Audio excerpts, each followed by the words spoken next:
অনেক সময় এমন হয় যে কোনো কিছুই খেতে ইচ্ছে করে না। ফ্রেন্ডস, ডিম আর আলু দিয়ে এমন মজার একটা তরকারি যদি একবার বানান তাহলে বারবার বানাতে ইচ্ছে করবে। খুব সাধারণ কিছু উপকরণ দিয়ে তৈরি এই রেসিপিটা ভাত, রুটি কিংবা পরোটার সাথে খেতে দারুণ লাগে। খুব সাধারণ কিছু উপকরণ দিয়ে তৈরি হলেও এর স্বাদ সত্যিই অসাধারণ।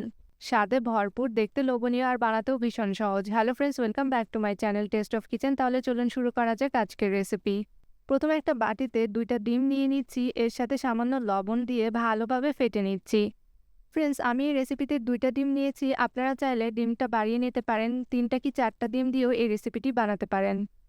এখন একটা প্যানে 2 টেবিল চামচ তেল গরম করে ডিমের মিশ্রণটা ঢেলে দিচ্ছি।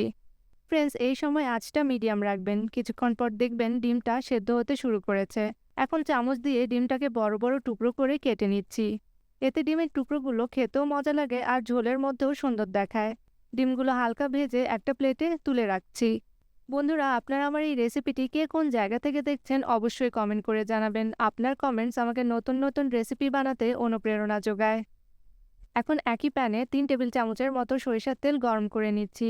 তেলটা গরম হয়ে গেলে দিয়ে দিচ্ছি 1/4 টিস্পুন কালো জিরা। দেখুন, কালো জিরা ফুটতে শুরু করেছে আর সুন্দর একটা ঘ্রাণ বের হচ্ছে। এখন দিয়ে দিচ্ছি কুচি করে রাখা রসুন 2 থেকে 3 কোয়া। আর কিছুক্ষণ নেড়ে নিচ্ছি। এই সময় সরিষার তেল আর রসুনের যে ঘ্রাণটা আসে সত্যি অসাধারণ। এরপর দিয়ে দিচ্ছি কুচি করে রাখা 2টি কাঁচামরিচ আর কুচি করে রাখা একটা ছোট পেঁয়াজ। পেঁয়াজগুলি হালকা নরম হওয়া পর্যন্ত ভেজে নিচ্ছি। এখন দিয়ে দিচ্ছি লম্বা করে কেটে রাখা আলু আর সামান্য লবণ।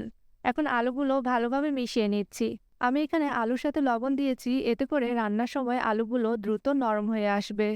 এখন দিয়ে দিচ্ছি অর্ধেক কেটে রাখা টমেটো আর অর্ধেক কেটে রাখা ক্যাপসিকাম। আর দিয়ে দিচ্ছি একটা বড় বড় করে কেটে রাখা পেঁয়াজ।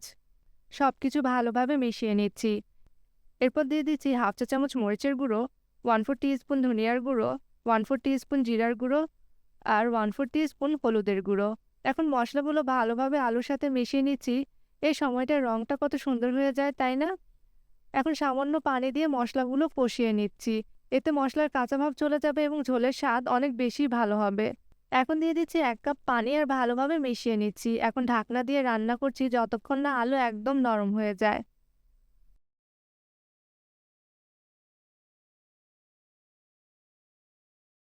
কিছুক্ষণ পর দেখুন ফ্রেন্ডস, আলুগুলো সুন্দরভাবে সেদ্ধ হয়ে গেছে আর ঝোলটাও দেখতে কত লোভনীয় লাগছে। এখন আগে থেকে ভেজে রাখা ডিমগুলো দিয়ে দিচ্ছি। খুব আস্তে আস্তে মিশিয়ে নিচ্ছি যাতে ডিমের টুকরোগুলো ভেঙে না যায়। এখন একবার লবণ চেক করে নিচ্ছি, প্রয়োজন হলে একটু বাড়িয়ে দিতে পারেন। সব শেষে উপরে কেটে রাখা কাঁচামরিচ আর ধনেপাতা ছড়িয়ে দিচ্ছি।